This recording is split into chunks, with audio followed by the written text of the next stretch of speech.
The silent guest. The crystal hall ballroom glowed with 1,000 points of light. Chandeliers hung from the ceiling like frozen waterfalls, casting soft shadows across the polished marble floor. Men in dark suits stood in small groups, holding glasses of champagne. Women in elegant dresses moved through the crowd, their jewelry catching the light with every turn. In the center of it all stood Robert Henderson, one of the wealthiest men in the city. His silver hair was perfectly combed. His black tuxedo fit him like it was made just for his body, which it was. He smiled and shook hands with people who wanted his attention, his time, his money. Everyone wanted something from Robert Henderson. Near the tall windows that looked out over the city, a young woman stood alone. Her name was Emma Henderson. She was Robert's daughter. She wore a navy blue dress that made her look older than her 23 years. A small flower was pinned in her dark hair, the yellow petals bright against the soft brown. She held a glass of water in both hands and watched the people around her talk and laugh. Emma had been deaf since she was 3 years old. A high fever had taken her hearing away one winter, leaving her in a world of silence. She had learned to read lips over the years. She had learned sign language too. But here, in this crowded room full of her father's business friends, no one knew how to talk to her. No one tried. She watched her father across the room. He was telling a story. She could see his mouth moving quickly, his hands gesturing wide. The people around him laughed. Emma did not know what the joke was. She smiled anyway, a small, practiced smile she had learned to wear at events like this. A woman in a black dress walked past Emma. The woman glanced at her, then looked away quickly. Emma was used to this. People did not know what to say to her. They were uncomfortable, so they pretended not to see her standing there by the window, as still and silent as the marble statues in the corners of the room. Emma turned to look out the window.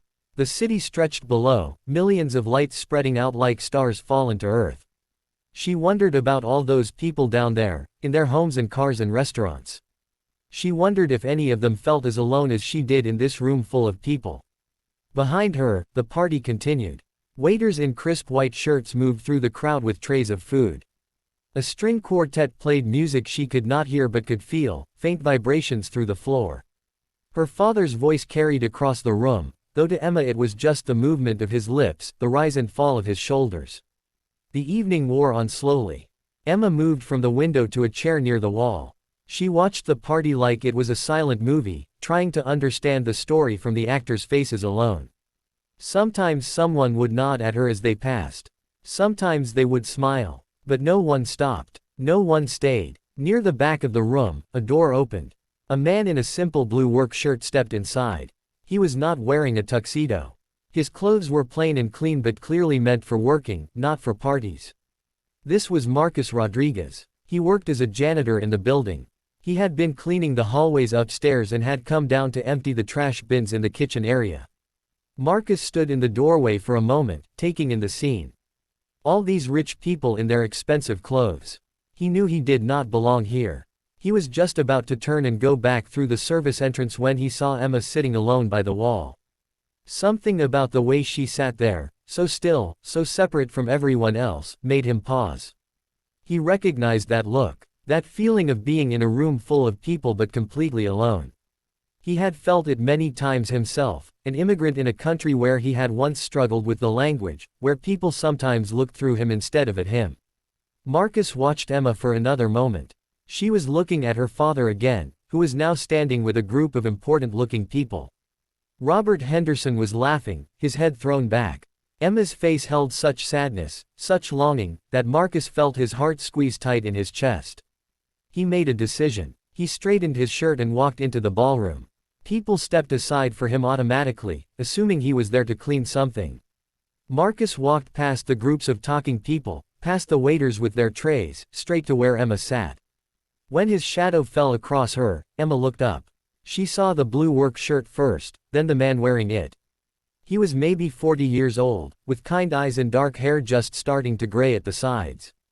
He was looking directly at her, not past her or around her, but at her. Then he raised his hands. And he began to sign. "Hello," his hands said. "My name is Marcus. What is yours?" Emma's eyes went wide. She stared at him for 3 full seconds, not believing what she was seeing. Then, slowly, her hands lifted. Emma, she signed back. My name is Emma. Marcus smiled. It is nice to meet you, Emma. You look like you could use a friend tonight. Emma felt something warm spread through her chest. Her hands moved faster now. You know sign language? Yes, Marcus signed. My younger brother is deaf. I have been signing since I was 10 years old. For the first time all evening, Emma truly smiled. Not the small, polite smile she wore like armor, but a real smile that reached her eyes and lit up her whole face. No one here can sign, she told him. No one ever tries to talk to me at these parties. Then they are missing out, Marcus signed. Because I can already tell you have interesting things to say. They talked for 20 minutes. Marcus told her about his brother, who worked at a school for deaf children. Emma told him about her life, about feeling invisible in rooms full of people, about how her father loved her but did not really know her. Marcus listened with his whole attention, his eyes never leaving her face, his hands moving in the language they both understood. Across the room, Robert Henderson finally noticed his daughter. He saw her talking with someone, actually talking, her hands moving in that language he had never taken the time to learn. He saw her smiling, really smiling. And he saw the man she was talking to. A janitor. In work clothes. At his formal dinner party. Robert walked over quickly. Excuse me, he said loudly. Sir, this is a private event. Marcus turned to face him. He opened his mouth to apologize, to explain. But Emma stood up. She stepped between them. She looked at her father and began to sign, her movements sharp and clear. Marcus watched, then spoke the words aloud for her. This man's name is Marcus, Marcus translated as Emma signed. In 20 minutes, he has talked to me more than anyone else has all night. In 20 minutes, he has made me feel less alone than I have felt at 100 of these parties. He belongs here more than most of these people do, because he is the only one who bothered to speak my language. Robert Henderson stood very still. He looked at his daughter's face, really looked at it, perhaps for the first time in months. He saw the hurt there, and the anger, and the loneliness he had never wanted to see. He turned to Marcus.